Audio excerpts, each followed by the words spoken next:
This is CGTN, China Global Television Network.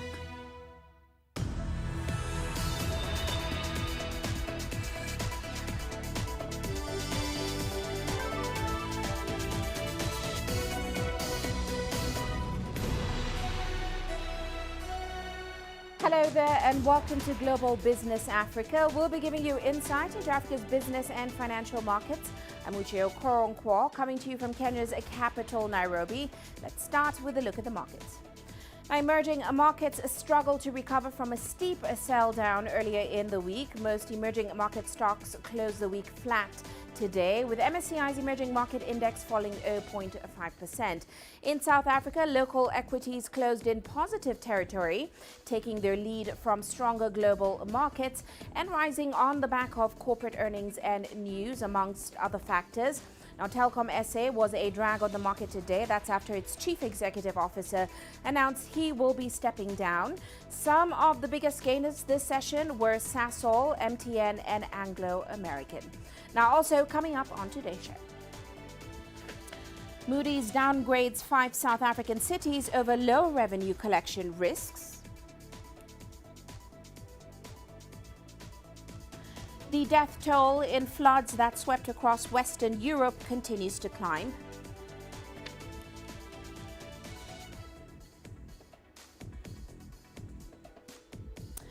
And Eshi Express gets major investments to boost its presence in Ethiopia's logistics sector.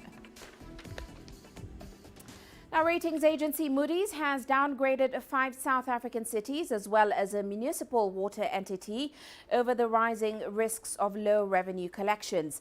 Now, the COVID-19 pandemic has put municipal finances under strain as consumers battle to pay municipal rates and taxes. Here's Sumitra Naidu with more. 5 of South Africa's major cities were downgraded by Moody's this week. The ratings agency noted its concern around liquidity and the municipality's ability to ensure service delivery. Johannesburg, Nelson Mandela Bay, Cape Town, Mshatuze and Ekurhuleni were dropped up to 5 notches below investment grade. The municipalities are not able to collect their rates and taxes means that there's more pressure on them, and that pressure is filtering through to the pressure on consumers. And the situation already is very dire when it comes to finances of consumers, especially in light of this COVID-19 pandemic. But these cities were struggling even before the pandemic. Political infighting and mismanagement impacted service delivery. Moody's noted that in 2020, consumption spending was highly affected as households also faced cash flow pressures. So many consumers could no longer afford to pay their rates and services. The latest rioting and looting will further impact municipalities. Economic fallout from this to the KZN province and to the national, in terms of our national economic output. So it's estimated to be around 20 billion for KZN in particular, 50 billion nationally. I think that's owing to the supply chain disruptions would take place, and that will obviously reverberate through to the national economy. The municipalities also owe the state electricity utility, Eskom, an estimated $2.5 billion. Most of this is from Soweto, south of Johannesburg. It's obviously going to affect their ability to react to risk events in the future. And that's obviously going to have a negative impact on the underlying residents within these municipalities in the form of rates and taxes. The current set of downgrades are specific to the economic deterioration from COVID-19 in the affected cities. With the virus still a problem, many consumers will continue to battle with paying off their municipal bills. The recent looting and damage to property will delay any correction or improvement. Experts are now warning that municipalities may have to hike rates and taxes in order to lift revenues. This will mean more pressure on residents that are already battling to keep the lights on. Sumitra Naidu, CGTN, Johannesburg, South Africa. Meanwhile, Tunisia's central bank has projected that the rate of increase in consumer prices will remain high in the coming period. That's amid the disruptions caused by the COVID-19 pandemic. Now, the Apex Bank expects an average inflation rate of 5.3% this year before rising to 5.6% in 2022. With the details, here's CGTN's Adnan Shaushi from Tunis. Tunisia's central bank governor noted that inflation of administered products will remain high as the country battles to contain the effects of the pandemic. The upward pressures is expected to remain active in the outlook, thereby affecting prices of most important products and services in the consumer basket. The upward pressures will remain active in the outlook, affecting prices of most important products and services in the consumer basket. The economic situation is very difficult in Tunisia. Rising inflation is hitting records high. The central bank governor also noted that the low prospects for the production of several products and the recovery in demand would maintain upward pressure on inflation for all fresh food products, meat and fisheries. Forecasts point to an average fresh produce inflation rate of 6.2% in 2021, 6% in 2022, and 5.5% in 2023, after registering 5.9% in 2020. The production and distribution cost is very high for all merchants. Everyone is complaining, but there is no solution. It's the government's responsibility to fight inflation. The pandemic has exacerbated the situation. The president of the Consumer Defense Organization criticized the absence of a radical reform in the fight against speculation and monopoly. Slim Saadallah urged the Trade Department to adopt a firm strategy to deal with parallel distribution channels, which is a major cause of inflation. Tunisian consumers are the first victims of this rising inflation amid the pandemic. The situation is very difficult. The purchasing power of people is at the lowest level. Authorities need to step in to stop it or at least reduce inflation. The governor of the Tunis-based central bank noted that core inflation should move towards consolidation after reaching 5.1% in the first term of 2021, its lowest level for 4 years. On average, the core inflation rate is expected to be around 5.3% in 2021, 5.8% in 2022, and 5.6% in 2023. This is after the index rose 5.6% in 2020. According to the central bank's note on economic and monetary developments, the pressures from consumer demands are active, favored by the resumption of loans to individuals, the growth of which stood at its highest level since 2018 in the first quarter of 2021. Adnan Shawishi, CGTN, Tunis. And now to Nigeria's oil markets. OPEC's decision to increase oil output by an initial 400,000 barrels per day will see the country's oil output increase from about 1.4 million barrels to 1.8 million barrels per day by April next year. Now, this could be a potential game changer for Africa's largest economy. Here's CGTN's Deji Batmus with the details. The new OPEC deal is certainly good news for Nigeria. But whether the country can go on to actually hit 1.8 million barrels per day of crude production is difficult to tell. While there's been relative peace in the country's oil-rich Niger Delta, a recent threat by a militant group, Niger Delta Avengers, to resume attack on oil facilities in the region could upset oil output. We cannot clap with one hand. What influences revenue and what goes to foreign reserve is both quantity and price. So we also need to say that other things being equal, if the increase and price remain the same, which hardly is the case in recent time, we can say it will have positive impact. Our balance of trade has turned negative. So as long as you have a negative balance of trade, you are going to continue to see a depletion in your reserve. So hopefully, the increase in volume allocated to Nigeria will lead to a reversal of that balance of trade deficit. Going by its 2022 budget projections, Nigeria targets to produce 1.88 million barrels of oil per day.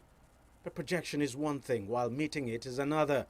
If the current calm in the Niger Delta region continues to hold, then there's a slight chance it could meet that target, which will be around the new OPEC quota for the country. But many are not that optimistic. This is not the first time federal government will come with a strategy paper of projection of 1.8, 1.9, 1.6, 1.7. We have always seen all of those. The question is, have we been able to achieve in revenue our projections? I'm afraid the answer is no. Most of the time, when we project we are going to sell 1.8 million per day, we are unable to achieve this because of insecurity, concerns around Niger Delta, global oil prices. With earnings from oil seriously depleted, Nigeria's currency, the naira, has come under severe pressure, forcing the country's central bank to carry out a series of devaluations. But with oil prices rising, in addition to the potential higher production output, analysts say the pressure on local currency could ease off.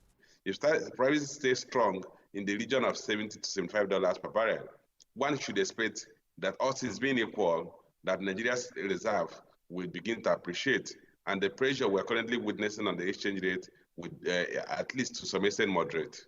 Oil continues to define Nigeria's economy, but analysts say what the country's managers need to do is think beyond oil and engage in export promotion and import substitution as a permanent fix to the challenges confronting the economy. The government says it is doing just that, but for now, oil still continues to drive the engine of this economy. Deji Badmos, CGTN, Lagos, Nigeria.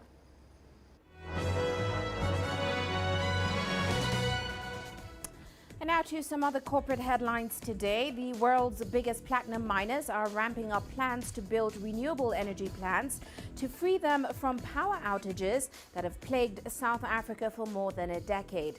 Now, Sibanye-Stillwater, the #1 platinum miner, Impala Platinum and Anglo-American Platinum plan to scale up their solar and wind farms for their own use to cut reliance on state-owned utility Eskom.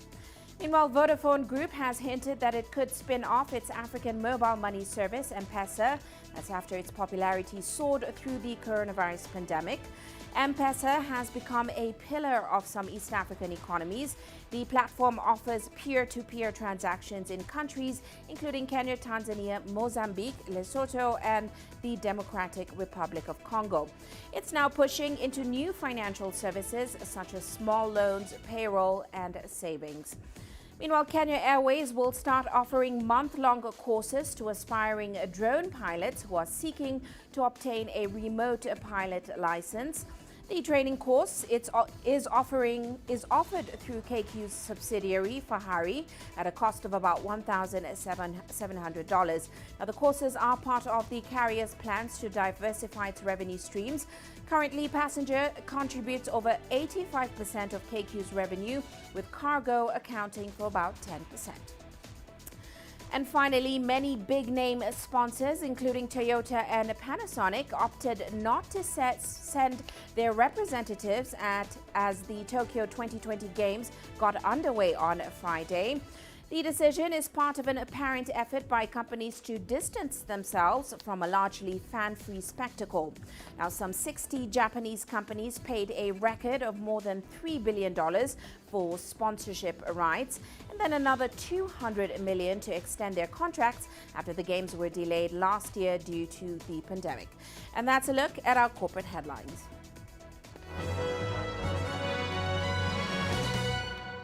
Well, we are heading into a short break now, but still coming up on the show.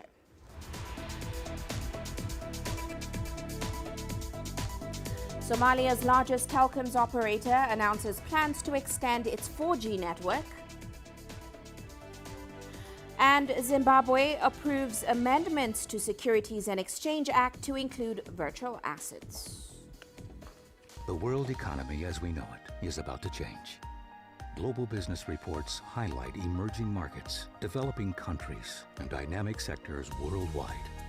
We feature top analysts and newsmakers to provide perspectives on every facet of business. From an on-the-ground perspective, we provide you with balanced and objective assessments. Fast, sharp, and insightful. Global business, only on CGTN. every story starts out like this. Okay. We'll head up now. But beyond the rush of the numbers, there's always a more fundamental question. What happened? Who has been affected? When market-moving decisions are made, who's responsible and why? Let's get some reaction on ground. Joining us in Johannesburg is Uche Okoronkwo. Hello, Nairobi. This is how all stories begin. See how they end. Only on Global Business.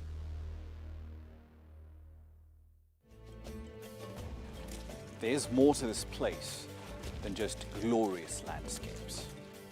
There's more to it than just, say, Table Mountain or glorious, endless salt flats. There's more to it than countries that are home to some of the deepest mines in the world. There is so much more to this place, even if it is home to some of the finest diamonds on the planet. It is the sheer diversity of the people who call Southern Africa home and the relentless drive to make it a better place that make it so special. And we know that because this too is home.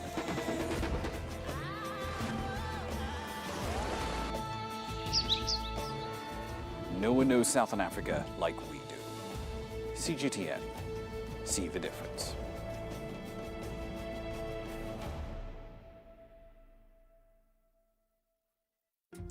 Africa is the nexus of enterprise, and Global Business will tell you why it matters. From the mega investment projects to multi-billion-dollar mergers and acquisitions. Africa today collects, just in terms of revenues from taxes alone, $545 billion a year. If you take 10% of that and you devote it to the energy sector, problem solved. All this on Global Business, weekdays at this time on CGTN.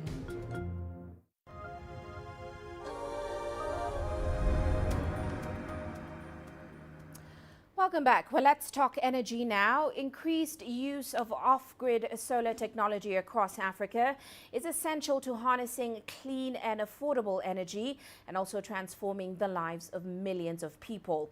Well, today, more than 120 million households across Africa lack access to reliable and affordable energy, with 60 million households expected to remain without electricity by 2030.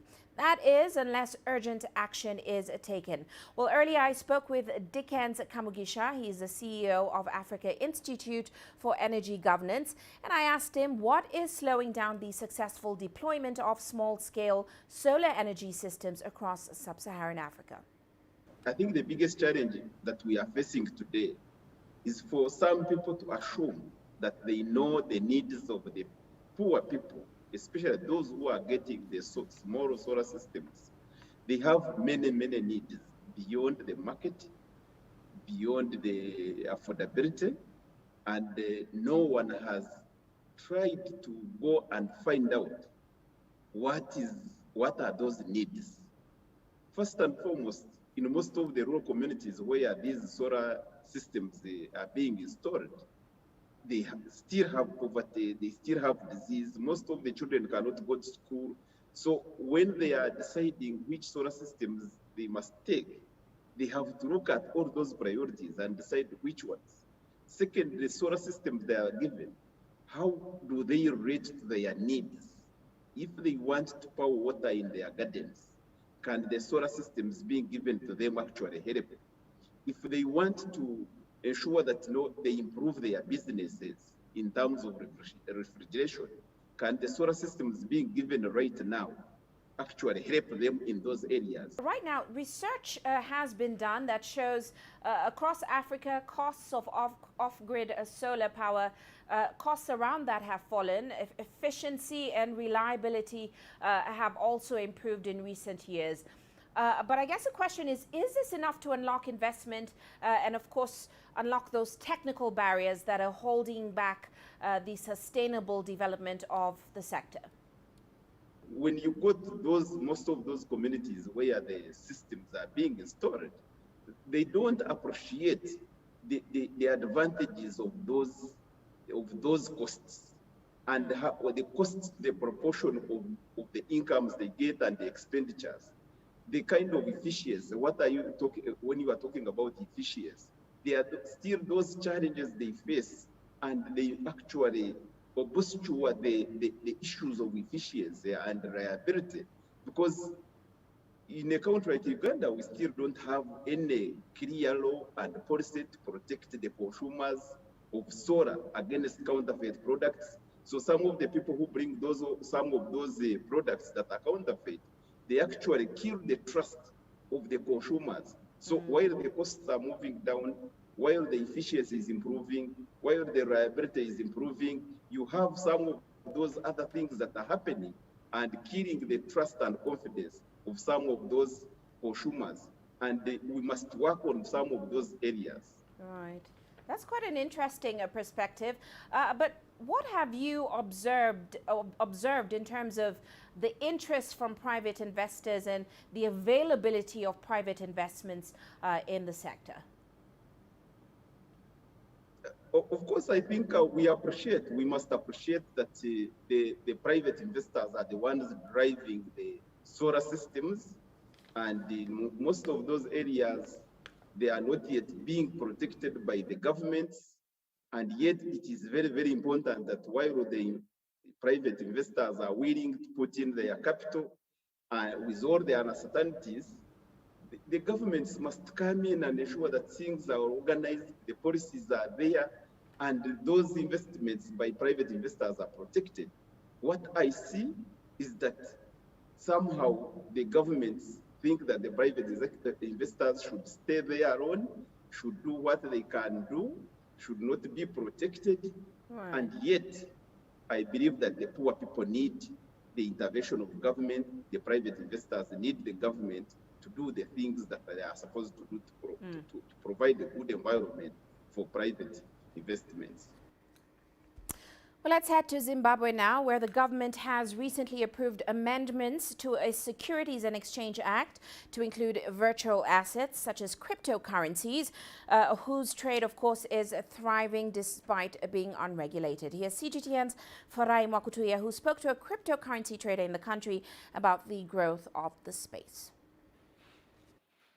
Tatenda Mataure started trading cryptocurrency in 2017 with just $30, which he since built into a portfolio worth thousands. Whereas if you have acquired the right skill set and you sort of know what you're doing after a few trials and errors, you can make yourself maybe 50, 60 US in a day. Whereas, as I said before, you were like, this is what I'm working for in a month. So financially it starts to make sense. In 2017, Zimbabwe's central bank shut down the country's first Bitcoin exchange, saying it did not recognize virtual currencies. However, that's not stopped traders from buying and selling them, especially as they offer a store of value and are a way of supplementing incomes in a high inflation environment. The only way to monitor the cryptocurrency trades is by watching what's happening on social media platforms. Such as WhatsApp groups, Telegram groups, whereas some days the groups will be like, hey guys, I'm selling $100 worth of Bitcoin, $200 worth of Bitcoin. Now you can wake up in the morning, guys will be like, I need 50,000 worth, I need $200,000 worth, the space is growing. And this is what we said to the regulator, that look, these trades are happening with or without you involved. In recent weeks, monetary authorities seem to have begun warming up to cryptocurrencies. Previously, the central bank was hesitant to legitimize virtual currencies because of the high risk of potential fraud. But now, perhaps realizing that the global trade cannot be ignored, is working on a framework to regulate them. Meanwhile, players in the space are also actively engaging authorities. If you want to do anything on a national scale, you have to have the authorities involved, you have to have the taxman involved, and you have to have some kind of deposit protection and structure to it. My company, Bitflix FinTech, we're working closely with the regulators, and we hope to have a very friendly solution available to the public very soon. That will hopefully see cryptocurrencies added to Zimbabwe and US dollars, plastic and mobile money as the diverse modes of payment accepted here. Farai Mwakutuya, CGTN, Harare, Zimbabwe. Well, let's move on now. A report by global marketing measurement leader AppsFlyer and Google revealed strong growth in Africa's mobile app market. They saw overall installs increasing by 41% between the first quarter of 2020 and the first quarter of 2021. Now, this boom has been propelled by a growing fintech space, as well as a rise in super apps and, of course, the COVID-19 pandemic, amongst others. Nigeria showed the highest growth with a 43% uplift, followed by 37% in South Africa and 29% in Kenya. Now, analyzing over 6,000 apps and 2 billion installs across South Africa, Nigeria and Kenya, their research found that in-app purchasing revenue soared 136% between July and September, and that's compared to the previous 3 months. This highlighted just how much African consumers were now spending within apps, from retail purchases to gaming upgrades. Well, I spoke with AppsFlyer's Regional Vice President for Europe, Middle East and Africa, Daniel Junowicz, to take apart what is driving this growth in apps on the continent. We just came out with our report, and we saw amazing numbers coming from the sub-Saharan region.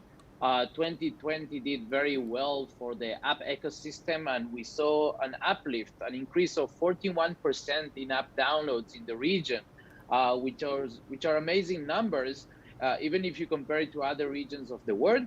And we have found out that the main countries leading that growth are 3, basically: South Africa, Nigeria, and Kenya. And the numbers are just mind-blowing. It's super interesting to see that.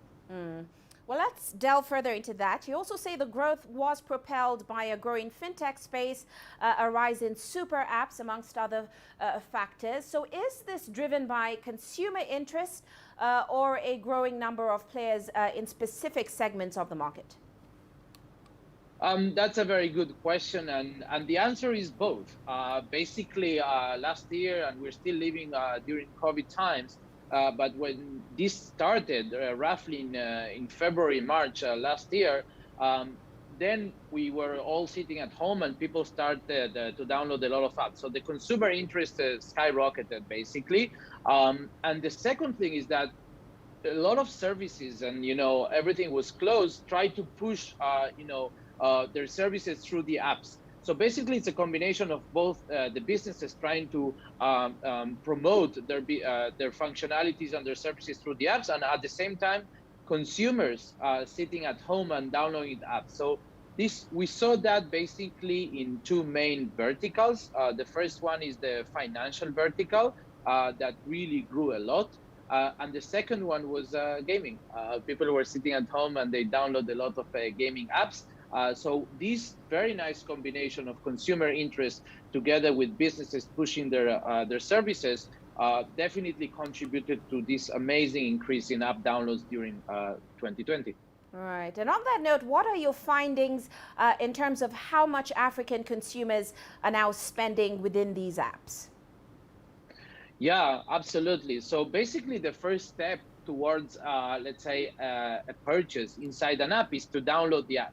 So during Q2 2020, we saw the app downloads going high significantly, as we just discussed.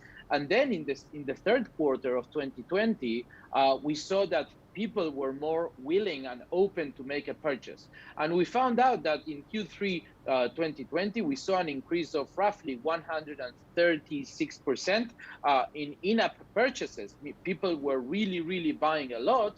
And if you split that by country, you see that even in, for example, in South Africa, the numbers are higher, which are 200 and something percent. And that's amazing because this is something that we didn't see in previous years. In previous years, people, although download a lot of apps, but they were not doing so many purchases. But in this time, in this research, and last year, for the first time, we see very, very interesting numbers in terms of in-app purchases.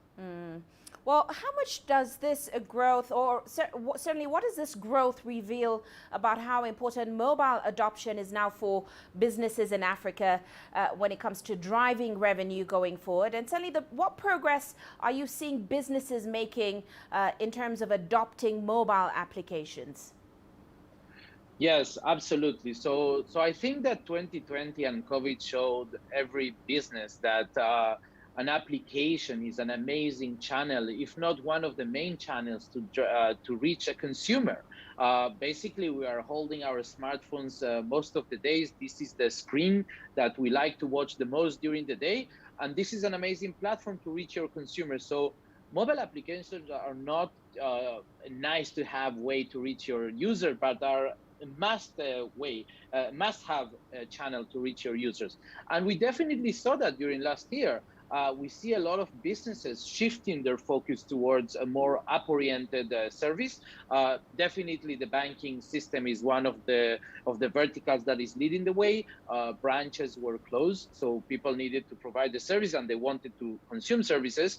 So we see that financial brick and mortar are definitely shifting their focus into apps, and Africa is leading the way.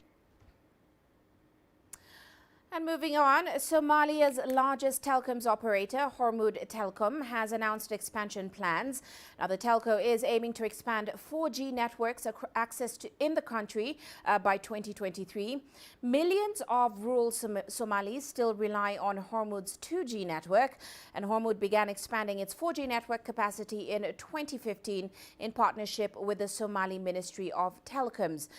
Now, the Somali Ministry of Telecoms estimates that 70% of Somalia's 15 million population now have access to 4G internet. While Hormuz's aim for total 4G expansion is in line with current government commitments, the government's national ICT policy pledges to reach total 4G coverage between 2024 and 2025. Well, let's now delve further into Hormuz's plans in the country. We're joined by Abdallah Mohamud. He is Hormuz's Director of International Relations. Great to have you with us today, Mr. Mohamud. Now, of course, 4G access is currently only limited to major cities in Somalia. According to Hormuz, 30% of your 3.6 million customers still rely on the 2G network. So, how exactly then does the company plan to ensure access to 4G to every citizen in the country in just 2 years? Thank you. That's a great question to ask. At the time, and according to the plan, not from the international organizations like the World, like the United Nations digital programs and goals, but also in line with our goals, we are investing heavily on infrastructure like masts and towers to make sure that this technology, 4G technology, reaches far into hinterland and into the rural areas in line with our goals. Well, like Hormuz said, the majority of these target subscribers are in rural areas. So give us a sense, what are the greatest challenges to achieving that 2-year goal? I think some of the challenges mainly are logistical. As you are aware, in Africa, Somalia, partly being part of that, issues have an issue with heavy infrastructure like road network. And the main challenge, the rural areas, the distance between the rural areas is very vast and big. So what we are trying to do is to narrow that gap, and through the development of heavy infrastructure like masts and towers, and make sure the digital and technology reach to the rural areas in place of the normal transport, so that people will be able to do business online instead of resorting or coming to the cities and increasing the rural urban migration. Well, currently, the cheapest data prices in Africa are in Somalia. The country is also top 10, or one of the top 10 nations with the cheapest data rates globally, which is quite amazing. Now, do you expect to see those prices remain that competitive as you race towards achieving data connectivity throughout the whole country? I think what we have done so well and very well, according to the last index from the data you just shared, is that the Horn of Africa, particularly in Somalia, the internet service is doing very well in terms of pricing and in terms of penetration. We have less than 20 cents for 1 GB bundle, and in comparison to our neighboring countries, respectively Kenya and Ethiopia, which goes like $1.05 and $2.55. So we're way cheaper into the market, and we are the 7th largest, cheapest, I think, in the world. But it's not what it means. What this means, this will not mean nothing unless it reaches to the villages and the poor and those who are not included. So the best we can do is to make sure this technology is inclusive, vast, and takes people forward to remove poverty and bring the gap between those who have digital services and those who don't have. Well, speaking of competition in the sector, Hormuz does have quite a lot of competition right now. You have Golis Telecom, Telesom, Somnet, Somtel, Somlink, just to name a few. Paint us a picture as to how that is impacting the telecom space in the country, prices and access going forward, and certainly creating a competitive market for consumers. I think that's an unhealthy thing. Competition is an unhealthy thing.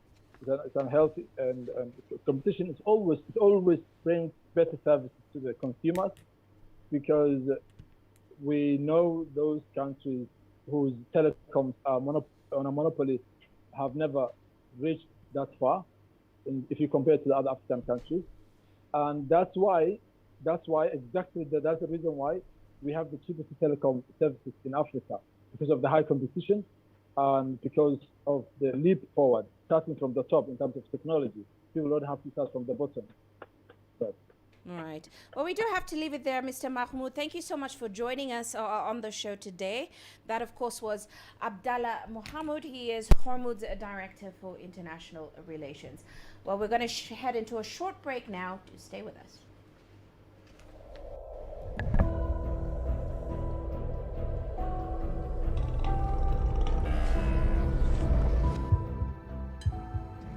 Taken me completely out of my depth, but at the same time it's exciting. It's new, it's different, it's a challenge. It's really exciting.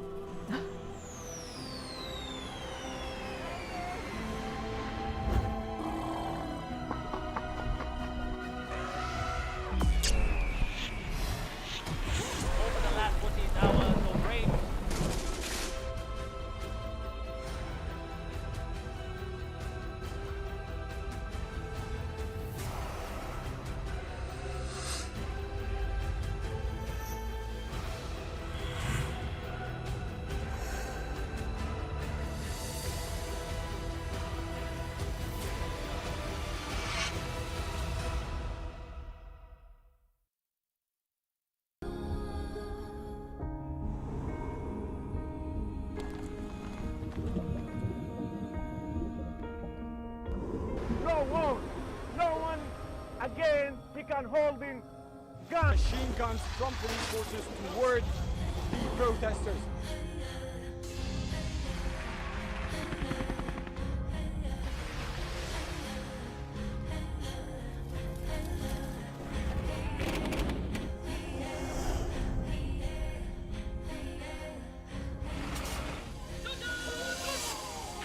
Were you worried about your life at that particular time? Not at all. What is your assessment of the state of the continent today? Africa has the potential to power itself. Excuse me.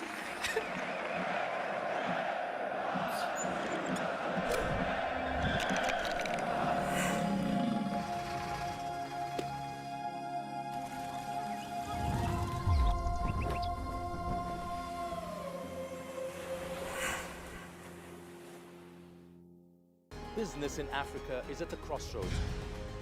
We celebrate those who are adopting and thriving despite the challenges, from grassroots to big businesses.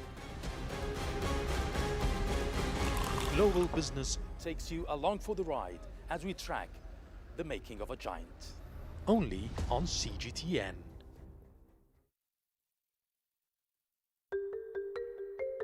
How will your world change today? What happens here?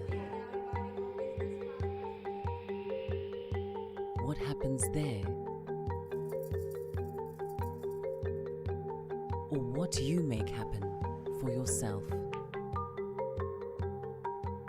If it matters to you, it matters to us too. Your stories are these stories that need to be told. Africa Live. Find your voice.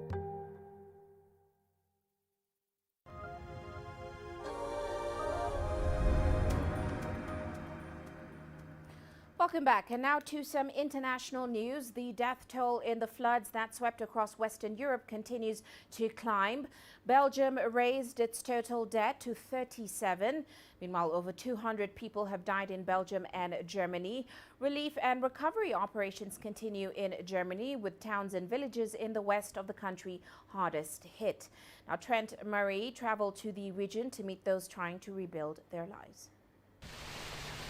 It's been a week since deadly floods devastated northwest Germany, and the colossal cleanup goes on. And on. And on. Arriving in the village of Ahrweiler, the recovery effort is in full swing. Flood victims flanked by out-of-town volunteers, all trying to salvage what they can. Well, I actually was in Belgium, made some vacation for 2 days, and we heard that the rain was so hard, so we decided to get back home. And when we first saw the situation around here, we thought it was very bad, and we did not expect it to be so bad. Klaus Hauser's bakery business sat right in the path of what locals describe as an inland tsunami. And like so many here, he says all he could do was run to higher ground and watch as the water washed away his livelihood. The loss will be in the millions. I don't even know if I'm going to try to rebuild. I have 5 shops and they're not here anymore. They don't exist anymore. While salvage crews work to clear away the rubble, the terrifying memory of the night the rain came will likely be around for much longer.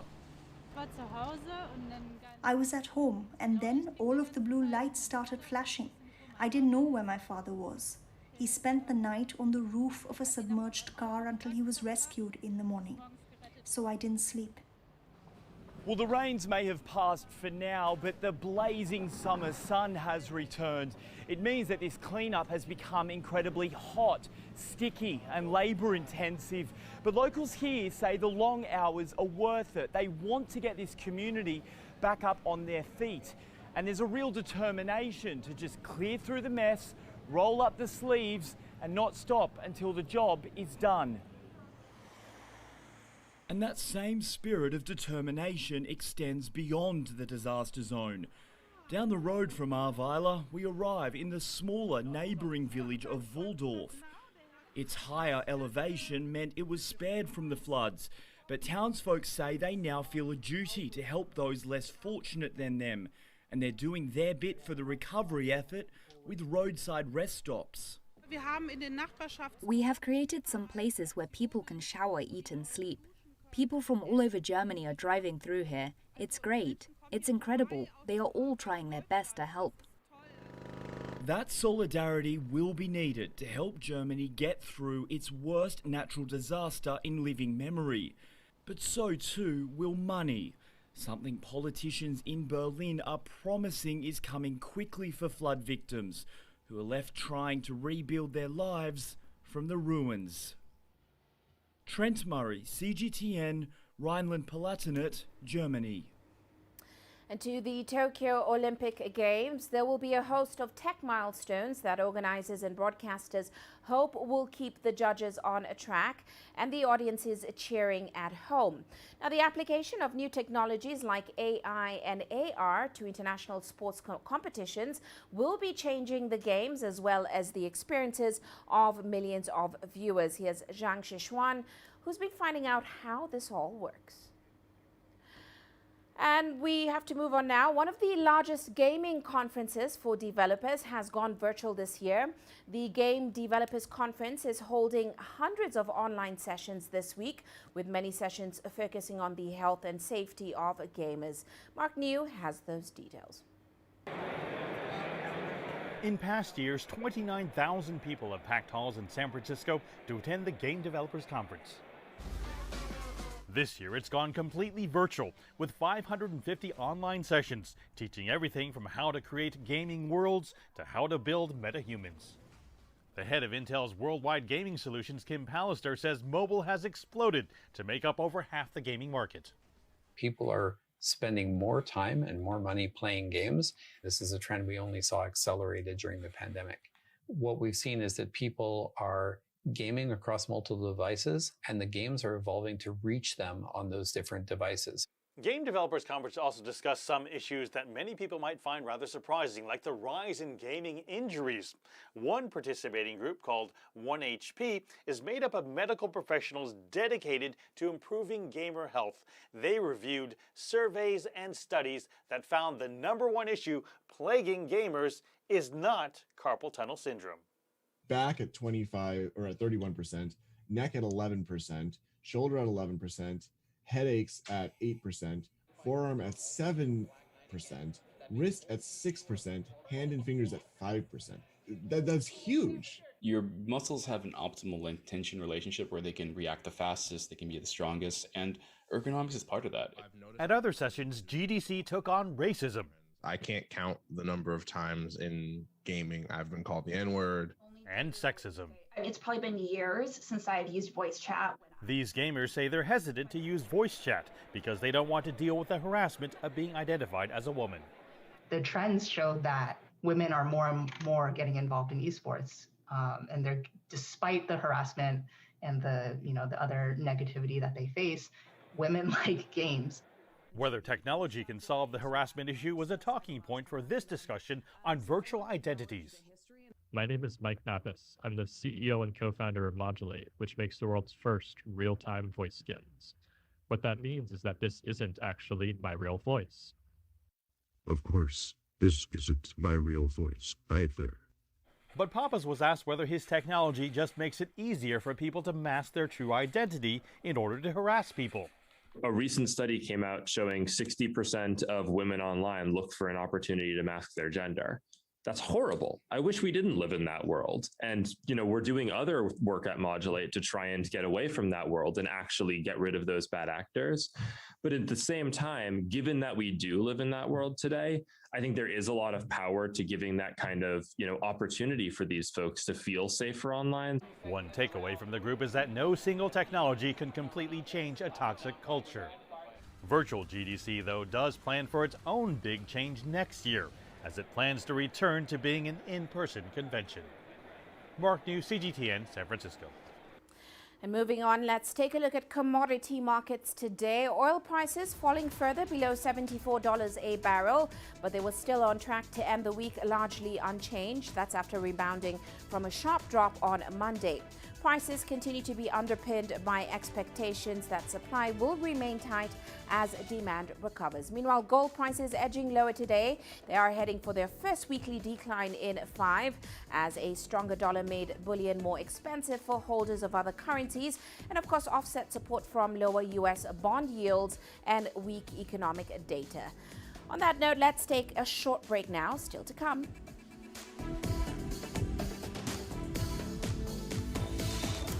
Eshi Express gets key investments to boost its presence in Ethiopia's logistics sector. And COVID-19 restrictions inspire drive-in dining in South Africa.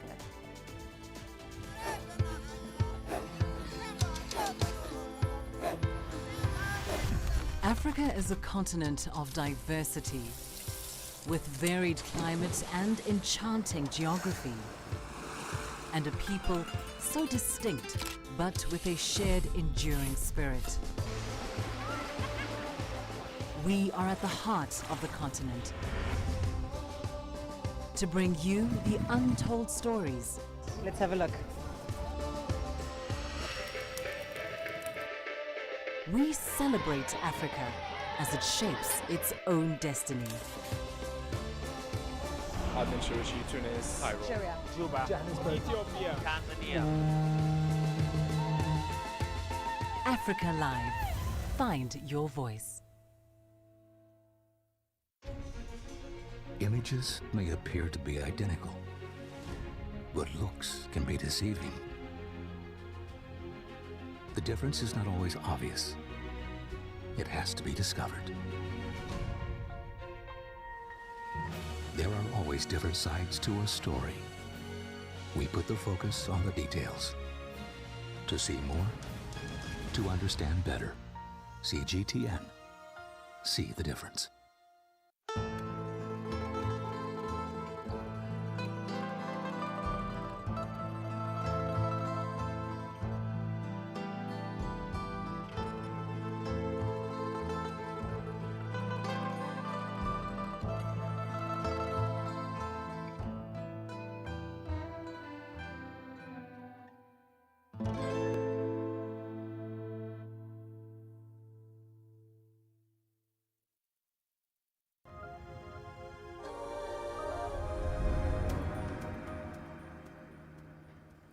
Now, as Ethiopia's economy grows, so does the demand for a bigger, faster delivery network that can help businesses reach clients across the country.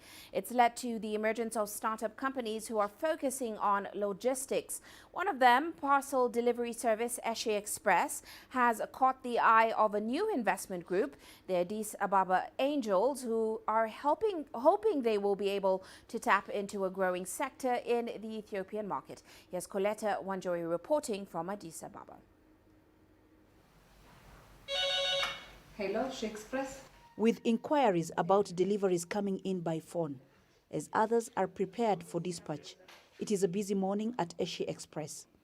The firm, based in Addis Ababa, is one of Ethiopia's newest logistics companies and has developed a specialist app for clients to make orders. Co-founder Tigabu Haile says there is a ready market for his services. One is the big corporates who have like a day-to-day thousands of deliveries per day, and they are doing in-house or like they have challenge on it. And plus e-commerce companies. As a company, how we see our services, we want to help companies to grow without any additional cost to them. The company is the latest to be supported by the Addis Ababa Angels Network, a newly formed group of professionals looking to invest in tech startups. They have their eyes firmly on Ethiopia's future. I always say this all the time. You just have to look at where Kenya is and some of the other regional countries, Ghana, Nigeria, and so forth and so on, to realize where Ethiopia will be 2 years, 3 years from now. So it's a matter of investing in the right technology firms and the right sort of infrastructure companies that will be able to take advantage of what's already happening. As well as buying shares in the logistics company, the Angel Network also offers mentorship and a sharing of expertise in areas including marketing and communication. The company is currently doing an average of 150 deliveries in a day, but it says it has a target of reaching at least 3,000 daily in the next 18 months. The company is using the funding it has secured to invest in technology to ensure deliveries meet expectations. We recently launched our Uche customer app, our agent app, as well as our internal dashboard, which is what we use to track shipments from point A to point B, end to end. And it also allows customers to track their orders. Once they place an order on the customer app, they can follow the messenger all the way through to delivery. Low internet connectivity remains one of the biggest hurdles that this company will have to grapple with as it strives to expand. But company bosses hope that plans by the Ethiopian government to support the wider use of digital technology will allow logistics companies like this one to really take off. Coletta Wanjori, CGTN, Addis Ababa, Ethiopia. And innovation and adaptability have become the way of life for restaurants under COVID-19 restrictions in South Africa. And this time it has come in the form of drive-in dining, which is mushrooming around the country. Now, tighter restrictions in place mean establishments may not accommodate more than 50 people inside at a time. Here's CGTN's Yuli Sanjamela with more. Disaufeng Pub and Restaurant is one of the many establishments that have adapted its dining method as a way of keeping their doors open and retaining staff. Before the COVID-19 pandemic hit, this establishment had been one of the busiest here in Soweto. We are the biggest venue in Soweto. So with outdoor and indoor, we can easily take 1,500 people. So those are the numbers we used to make. But obviously, we were not attracting 1,500 on a normal day, only when we have events. On a normal day, Saturday, Sunday, Friday, we'll attract about half of that, which is about 750. Piri believes that it has been the survival of the smartest since South Africa's initial lockdown came into effect. His restaurant's new innovative way means their patrons are served in their cars. Disaufeng uses a rectangular wooden plank to serve the plated food, complete with cutlery and condiments. We launched this 2 weeks ago and it received so much attention. So what would happen is there's a security guy by the gate and one of our car guards. So once you park your car there, you just tell them that you're here for the drive-through. The car guard then comes inside, calls one of our waiters. They come with our wooden table, give you the menu, sanitize it in front of you so you feel safe. Do everything in the comfort of your car. Because we attract trustworthy customers, we're not even scared that people will drive with our food. So we give you the same treatment as if you're inside. That eat, drink, then you'll pay after. This pub and restaurant owner has now also expanded his space to include other services such as food deliveries and hair care services.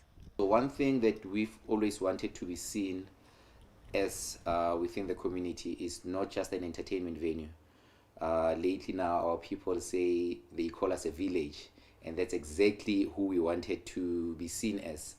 This establishment will continue to operate in this new innovative way, even though restaurants and eateries are now allowed to operate under the adjusted level 4 lockdown regulations, albeit with limited patrons. We will continue all these new initiatives that we've started, especially with the food delivery, because what we've seen, we attracted a new different market. The restaurant industry has been one of the most affected in the country. Yelisa Njambela for CGTN in Soweto, South Africa. And before we leave you today, a quick look at Africa's currencies. South Africa's rand lagging behind its emerging market peers for the week, extending a recent slide, and that's after the central bank said the recent spate of looting will probably slow the country's economic recovery from the COVID-19 pandemic. It also said it will continue to have a highly accommodative policy stance through the end of 2022. Meanwhile, Nigeria's naira gaining at the official market as the central bank moves to launch a digital currency in October. However, it remained pretty stable at the parallel market, hovering around 503 naira per dollar. Well, that's it for this edition of Global Business Africa. Remember, you can send your feedback to the contacts on your screen. You can also follow us on our various digital media platforms. From me, Uche Okoronkwo, and the rest of the team, thanks for watching.